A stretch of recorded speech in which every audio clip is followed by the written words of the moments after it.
Chapter 9. Wayfarers All. The water-rat was restless, and he did not exactly know why. To all appearance the summer's pomp was still at its fullest height, and although in the tilled acres green had given way to gold, though rowans were reddening, and the woods were dashed here and there with a tawny fierceness, yet light and warmth and colour were still present in undiminished measure, clean of any chilly premonitions of the passing year. But the constant chorus of the orchards and hedges had shrunk to a casual evensong from a few yet unwearied performers. The robin was beginning to assert himself once more, and there was a feeling in the air of change and departure. The cuckoo, of course, had long been silent, but many another feathered friend, for months a part of the familiar landscape in its small society, was missing too, and it seemed that the ranks thinned steadily day by day.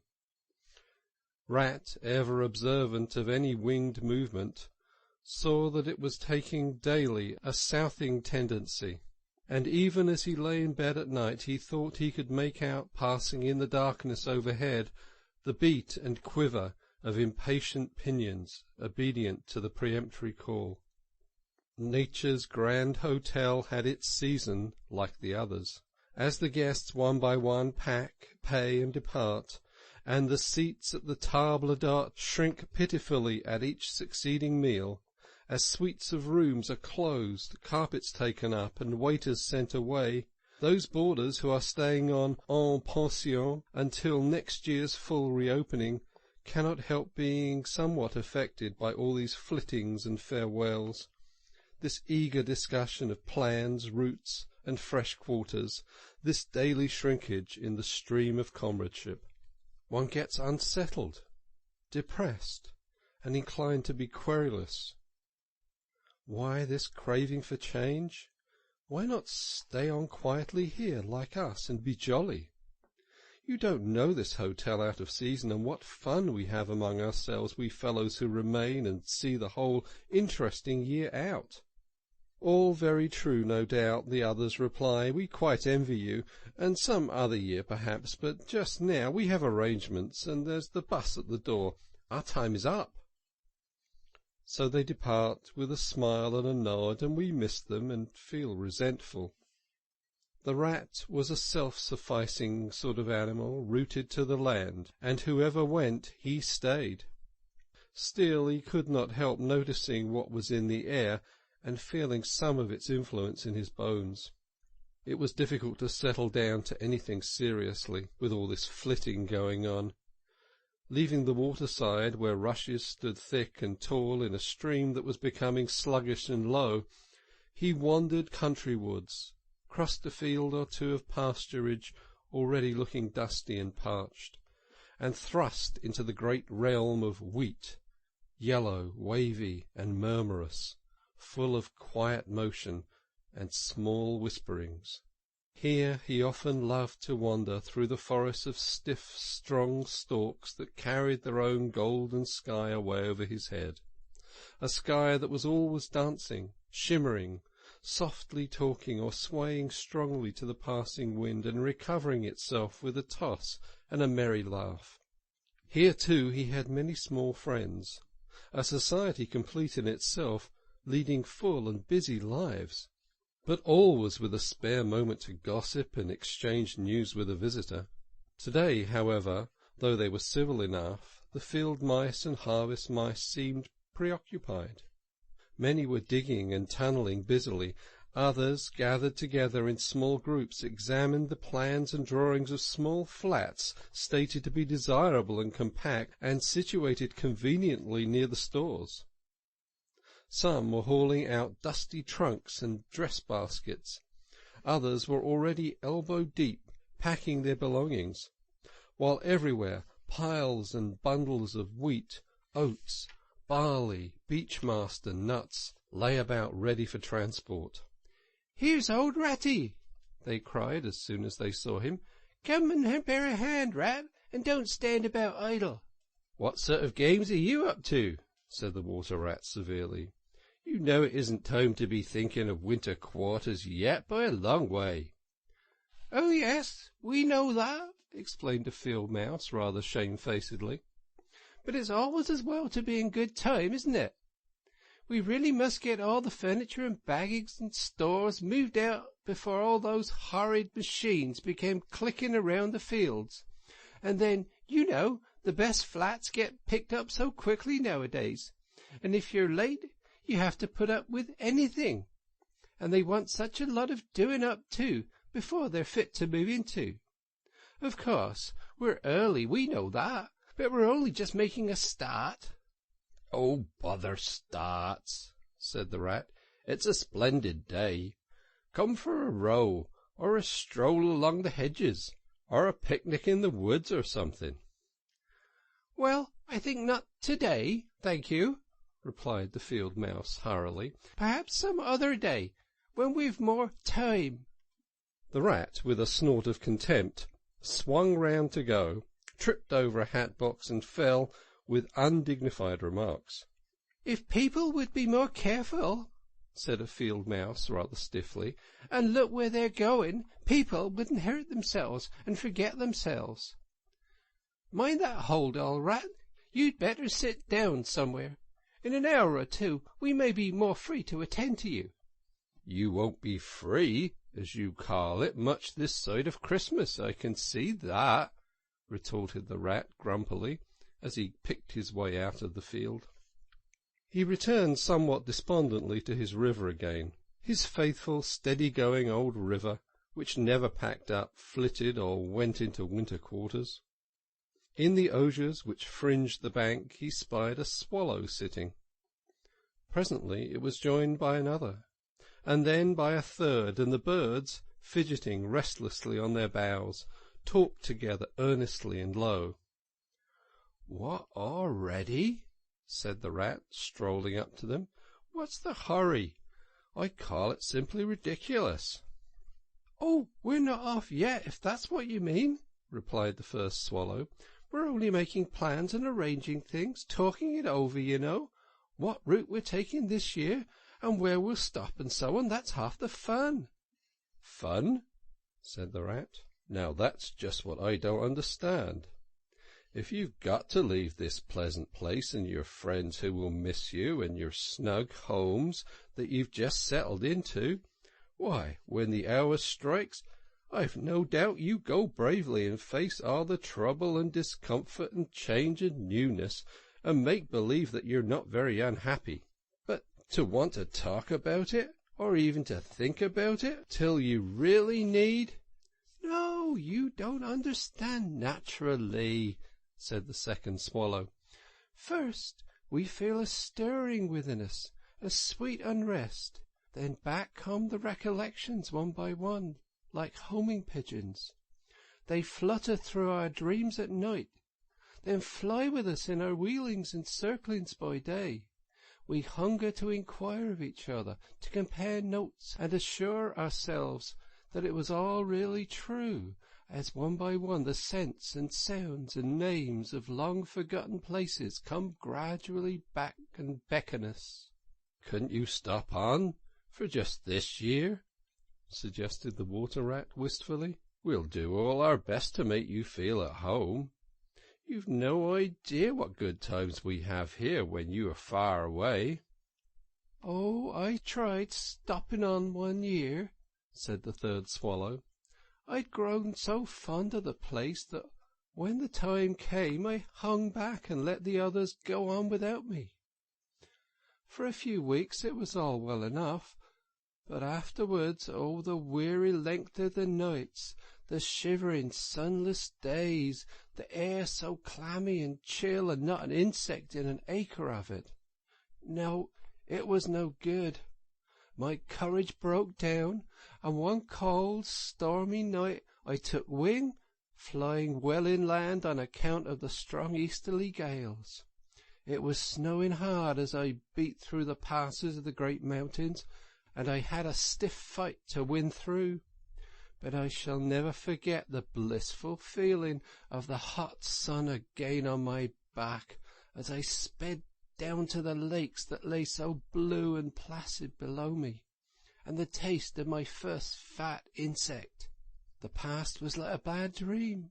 The future was all happy holiday as I moved southward week by week, easily, lazily, lingering as long as I dared, but always heeding the call. No, I had had my warning. Never again did I think of disobedience. Ah, yes, the call of the south, twittered the other two dreamily. Its songs, its hues, its radiant air. Oh, do you remember? And forgetting the rat, they slid into passionate reminiscence, while he listened, fascinated, and his heart burned within him.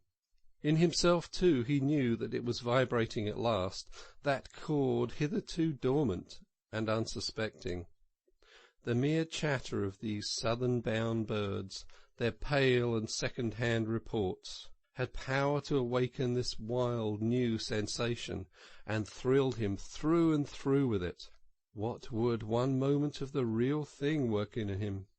One passionate touch of the real southern sun, one waft of the authentic odour.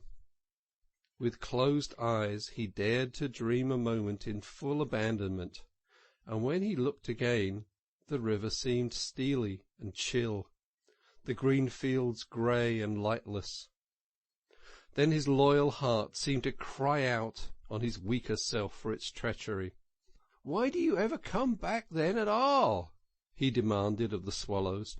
"What do you find to attract you in this poor, drab little country?"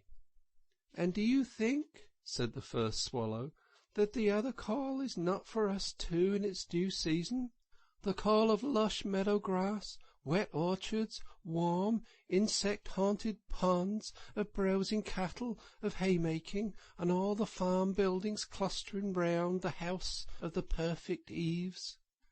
"Do you suppose," asked the second one, "that you are the only living thing that craves with a hunger longing to hear the cuckoo's note again?"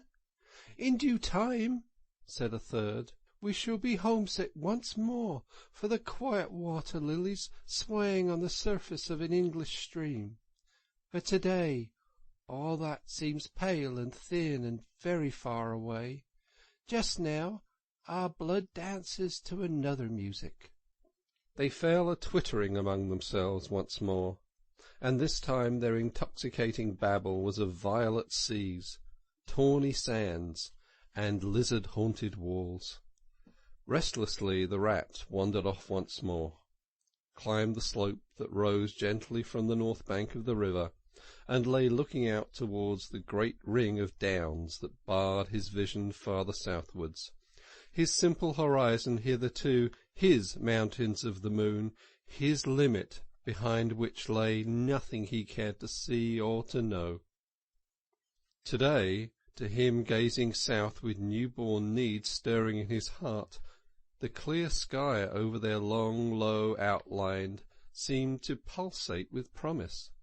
Today the unseen was everything, the unknown the only real fact of life. On this side of the hills was now the real blank. On the other lay the crowded and coloured panorama that his inner eye was seeing so clearly. What seas lay beyond, green, leaping and crested! What sun-bathed coasts, along which the white villas glittered against the olive woods! What quiet harbours, thronged with gallant shipping bound for purple islands of wine and spice, islands set low in languorous waters! He rose and descended riverwards once more, then changed his mind, and sought the side of the dusty lane. There, lying half buried in the thick, cool, under-hedge tangle that bordered it, he could muse on the metalled road and all the wondrous world that it led to, on all the wayfarers, too, that might have trodden it, and the fortunes and adventures they had gone to seek or found unseeking, out there, beyond, beyond. Footsteps fell on his ear, and the figure of one that walked somewhat warily came into view, and he saw that it was a rat, and a very dusty one. The wayfarer, as he reached him, saluted with a gesture of courtesy that had something foreign about it, hesitated a moment, then, with a pleasant smile, turned from the track and sat down by his side in the cool herbage. He seemed tired, and the rat let him rest unquestioned, understanding something of what was in his thoughts, knowing, too, the value all animals attach at times to mere silent companionship, when the weary muscles slacken and the mind marks time. The wayfarer was lean and keen-featured, and somewhat bowed at the shoulders. His paws were thin and long, his eyes much wrinkled at the corners, and he wore small gold earrings in his neatly set, well-shaped ears. His knitted jersey was of a faded blue, his breeches, patched and stained, were based on a blue foundation, and his small belongings that he carried were tied up in a blue cotton handkerchief. When he had rested a while, the stranger sighed, snuffed the air, and looked about him. "That was clover, that warm whiff on the breeze," he remarked. "And those are cows we hear cropping the grass behind us, and blowing softly between mouthfuls. There is a sound of distant reapers, and yonder rises a blue line of cottage smoke against the woodland. The river runs somewhere close by, for I hear the call of a moorhen, and I see by your build that you're a freshwater mariner. Everything seems asleep, and yet going on all the time. It is a goodly life that you lead, friend, no doubt the best in the world, if only you are strong enough to lead it." "Yes, it's the life, the only life to live," responded the water-rat dreamily, and without his usual whole-hearted conviction. "I did not exactly say that," replied the stranger cautiously, "but no doubt it's the best. I've tried it, and I know. And because I've just tried it, 6 months of it, and know it's the best, here am I, footsore and hungry, tramping away from it, tramping southwards, following the old call, back to the old life, the life which is mine, and which will not let me go." "Is this, then, yet another of them?" mused the rat. "And where have you just come from?" he asked. He hardly dared to ask where he was bound for. He seemed to know the answer only too well. "Nice little farm," replied the wayfarer briefly. "Up along in that direction." He nodded northwards. "Never mind about it. I had everything I could want, everything I had any right to expect of life, and more, and here I am. Glad to be here all the same, though, glad to be here. So many miles farther on the road, so many hours nearer to my heart's desire." His shining eyes held fast to the horizon, and he seemed to be listening for some sound that was wanting from that inland acreage, vocal as it was with the cheerful music of pasturage and farmland. "You are not one of us," said the water-rat, "not yet a farmer, nor even, I should judge, of this country." "Right," replied the stranger. "I'm a seafaring rat, I am, and the port I originally hail from is Constantinople, though I'm a sort of a foreigner there too, in a manner of speaking. You will have heard of Constantinople, friend, a fair city and an ancient and glorious one, and you may have heard too of Sigurd, King of Norway, and how he sailed thither with 60 ships, and how he and his men rode through streets all canopied in their honour with purple and gold, and how the Emperor and Empress came down and banqueted with him on board his ship. When Sigurd returned home, many of his Northmen remained behind and entered the Emperor's bodyguard, and my ancestor, a Norwegian born, stayed behind too, with the ships that Sigurd gave the Emperor. Seafarers we have ever been, and no wonder. As for me, the city of my birth is no more my home than any other pleasant port between there and the London River. I know them all, and they know me. Set me down on any of their quays or foreshores, and I'm at home again." "I suppose you go on great voyages?" said the Water-rat with growing interest.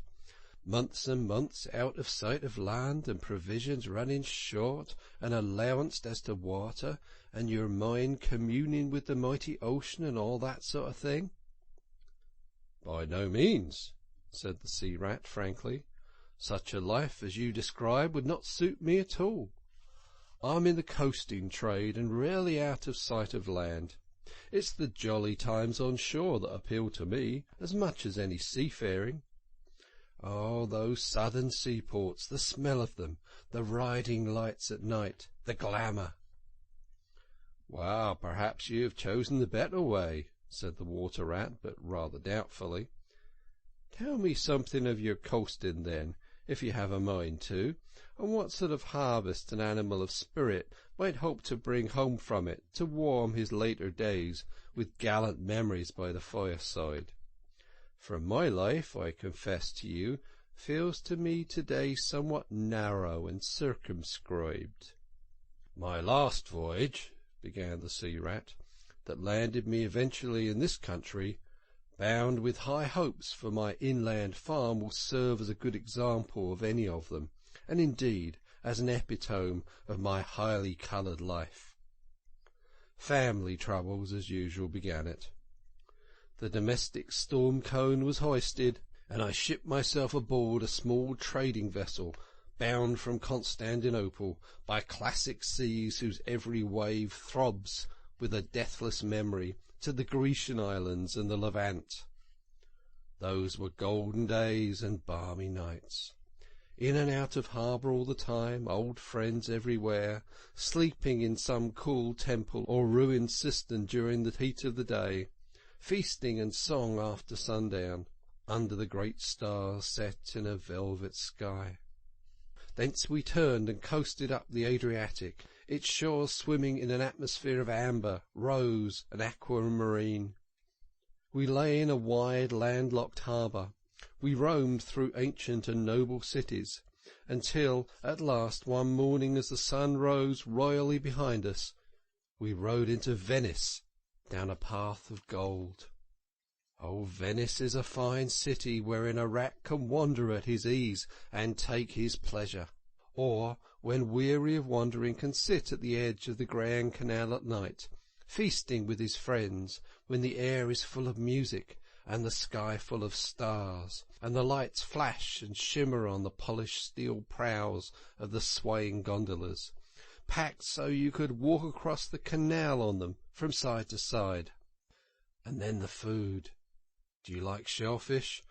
Well, well, we won't linger over that now." He was silent for a time, and the Water-rat silent too, and enthralled, floated on dream canals, and heard a phantom song pealing high between vaporous grey wave-lapped walls.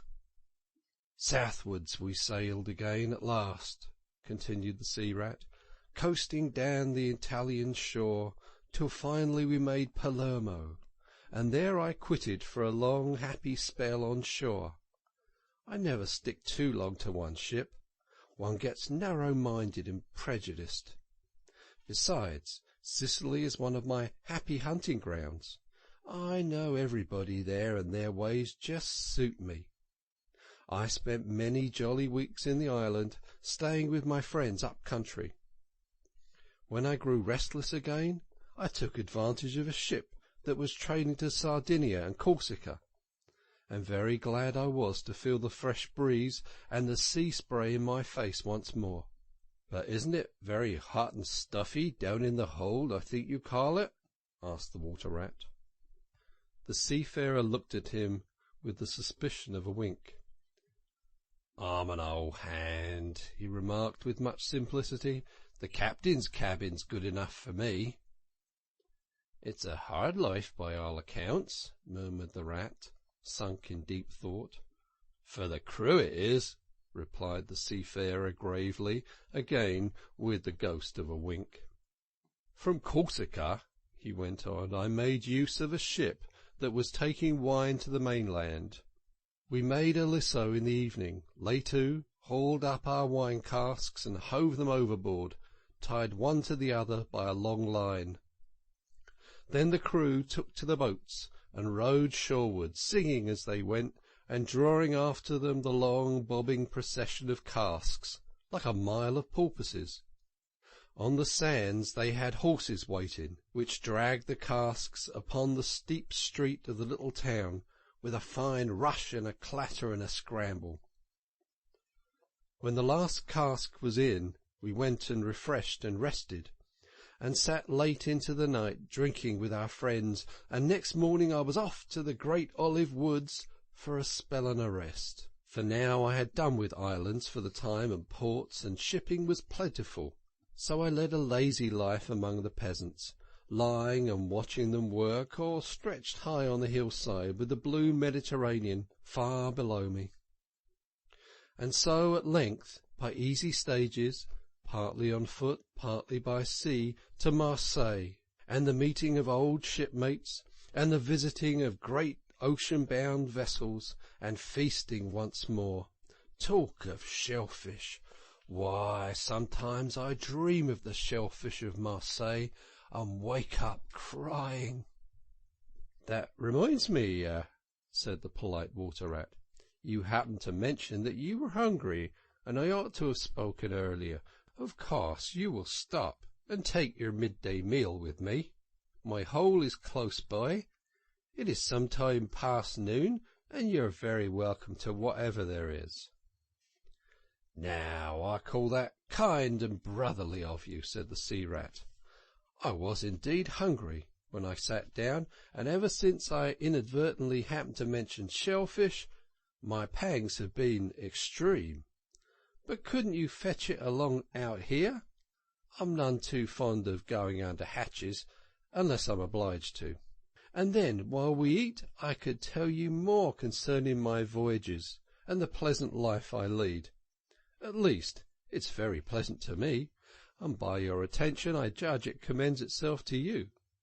Whereas if we go indoors, it's 100 to 1 that I shall presently fall asleep." "That is indeed an excellent suggestion," said the water-rat, and hurried off home. There he got out the luncheon-basket, and packed a simple meal, in which, remembering the stranger's origin and preference, he took care to include a yard of long French bread, a sausage out of which the garlic sang, some cheese which lay down and cried, and a long-necked straw-covered flask containing bottled sunshine, shed and garnered on far southern slopes. Thus laden, he returned with all speed, and blushed for pleasure at the old seaman's commendations of his taste and judgment, as together they unpacked the basket and laid out the contents on the grass by the roadside. The Sea Rat, as soon as his hunger was somewhat assuaged, continued the history of his latest voyage, conducting his simple hearer from port to port of Spain, landing him at Lisbon, Oporto, and Bordeaux, introducing him to the pleasant harbours of Cornwall and Devon, and so up the Channel to that final quayside where, landing after winds long contrary, storm-driven and weather-beaten, he had caught the first magical hints and heraldings of another spring, and, fired by these, had sped on a long tramp inland, hungry for the experiment of life on some quiet farmstead, very far from the weary beatings of any sea. Spellbound and quivering with excitement, the water-rat followed the adventurer league by league, over stormy bays, through crowded roadsteads, across harbour bars on a racing tide, up winding rivers that hid their busy little towns round a sudden turn, and left him with a regretful sigh, planted at his dull inland farm, about which he desired to hear nothing. By this time their meal was over, and the seafarer refreshed and strengthened, his voice more vibrant, his eye lit with a brightness that seemed caught from some far-away sea-beacon, filled his glass with the red and glowing vintage of the south, and leaning toward the water-rat, compelled his gaze and held him, body and soul, while he talked. Those eyes were of the changing, foam-streaked grey-green of leaping northern seas. In the glass shone a hot ruby that seemed the very heart of the south, beating for him who had courage to respond to its pulsation. The twin lights, the shifting grey and the steadfast red, mastered the water-rat and held him bound, fascinated, powerless. The quiet world outside their rays receded far away and ceased to be, and the talk, the wonderful talk, flowed on. Or was it speech entirely, or did it pass in times into song?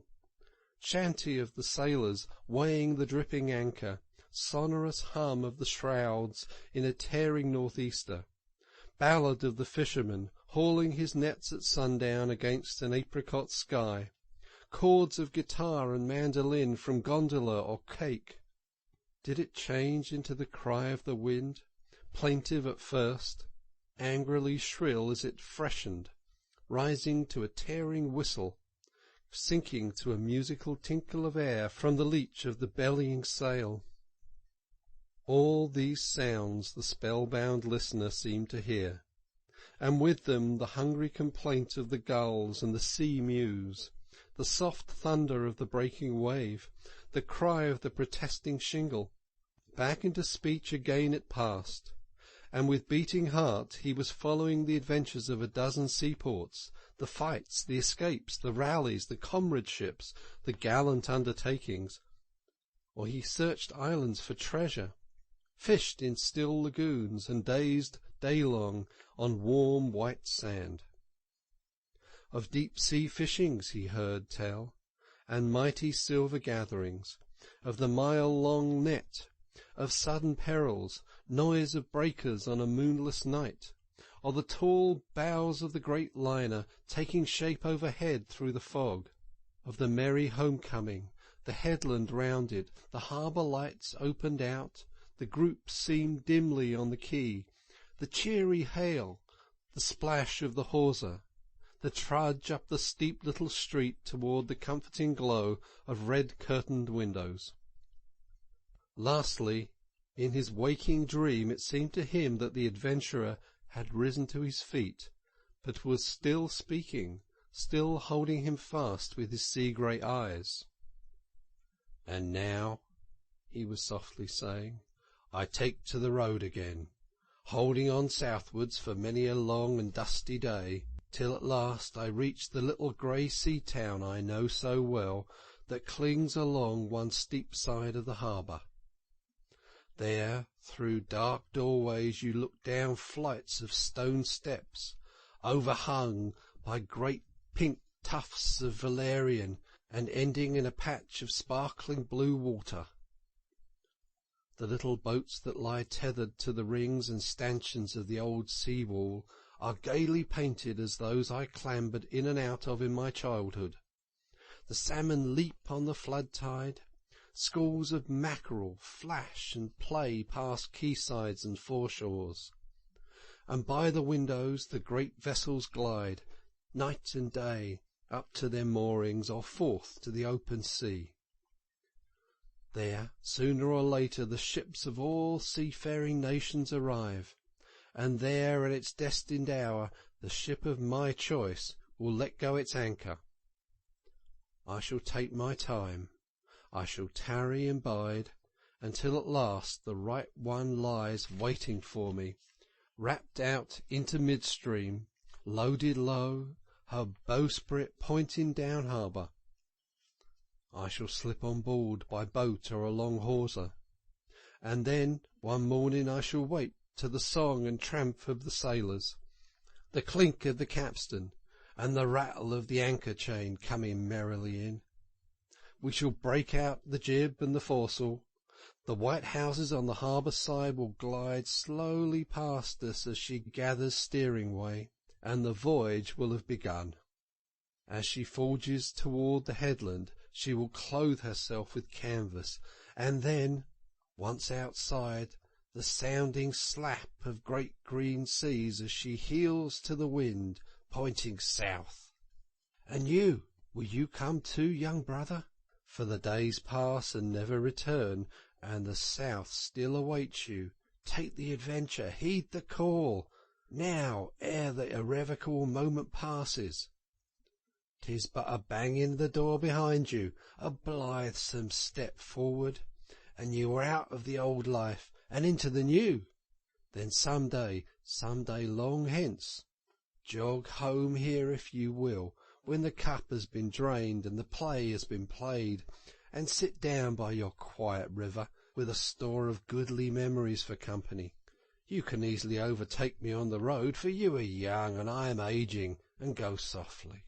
I will linger and look back, and at last I will surely see you coming, eager and light-hearted, with all the south in your face." The voice died away and ceased, as an insect's tiny trumpet dwindles swiftly into silence, and the water-rat, paralysed and staring, saw at last but a distant speck on the white surface of the road. Mechanically he rose and proceeded to repack the luncheon basket, carefully and without haste. Mechanically he returned home, gathered together a few small necessaries and special treasures he was fond of, and put them in a satchel, acting with slow deliberation, moving about the room like a sleepwalker, listening ever with parted lips. He swung the satchel over his shoulder, carefully selected a stout stick for his wayfaring, and with no haste, but with no hesitation at all, he stepped across the threshold, just as the mole appeared at the door. "Why, where were you off to, Ratty?" asked the mole in great surprise, grasping him by the arm. "Going south with the rest of them," murmured the rat in dreamy monotone, never looking at him. "Seawards first, and then on shipboard, and so to the shores that are calling me." He pressed resolutely forward, still without haste, but with dogged fixity of purpose. But the mole, now thoroughly alarmed, placed himself in front of him, and looking into his eyes saw that they were glazed and set, and turned a streaked and shifting grey, not his friend's eyes, but the eyes of some other animal. Grappling with him strongly, he dragged him inside, threw him down, and held him.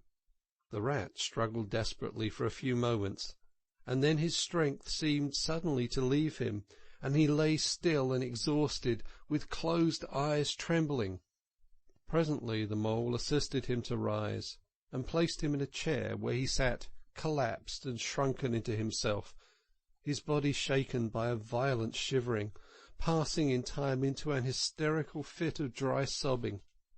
Mole made the door fast, threw the satchel into a drawer and locked it, and sat down quietly on the table by his friend, waiting for the strange seizure to pass. Gradually the rat sank into a troubled doze, broken by starts and confused murmurings of things strange and wild and foreign to the unenlightened mole, and from that he passed into a deep slumber. Very anxious in mind, the mole left him for a time, and busied himself with household matters. It was getting dark when he returned to the parlour, and found the rat where he had left him, wide awake indeed, but listless, silent, and dejected. He took one hasty glance at his eyes, found them to his great satisfaction clear and dark and brown again as before, and then sat down and tried to cheer him up and help him relate what had happened to him. Poor Ratty did his best, by degrees, to explain things, but how could he put into cold words what had mostly been suggestion? How recall for another's benefit the haunting sea voices that had sung to him? How reproduce at second hand the magic of the seafarer's 100 reminiscences? Even to himself, now the spell was broken and the glamour gone, he found it difficult to account for what had seemed some hours ago the inevitable and only thing. It is not surprising, then, that he failed to convey to the mole any clear idea of what he had been through that day. To the mole this much was plain. The fit or attack had passed away, and had left him sane again, though shaken and cast down by the reaction. But he seemed to have lost all interest for the time in the things that went to make up his daily life, as well as all the pleasant forecasting of the altered days and doings that the changing season was surely bringing. Casually then, and with seeming indifference, the mole turned his talk to the harvest that was being gathered in, the towering wagons and their straining teams, the growing ricks, and the large moon rising over bare acres dotted with sheaves. He talked of the reddening apples around, of the browning nuts, of jams and preserves, and the distilling of cordials, till, by easy stages such as these, he reached midwinter, its hearty joys and snug home life, and then he became simply lyrical. By degrees the rat began to sit up and to join in. His dull eyes brightened, and he lost some of his listless air. Presently the tactful mole slipped away and returned with a pencil and a few half-sheets of paper which he placed on the table at his friend's elbow. "It's quite a long time since you did any poetry," he remarked. "You might have a try at it this evening, instead of, brooding over things so much. I've an idea that you'll feel a lot better when you've got something jotted down, if it's only just the rhymes."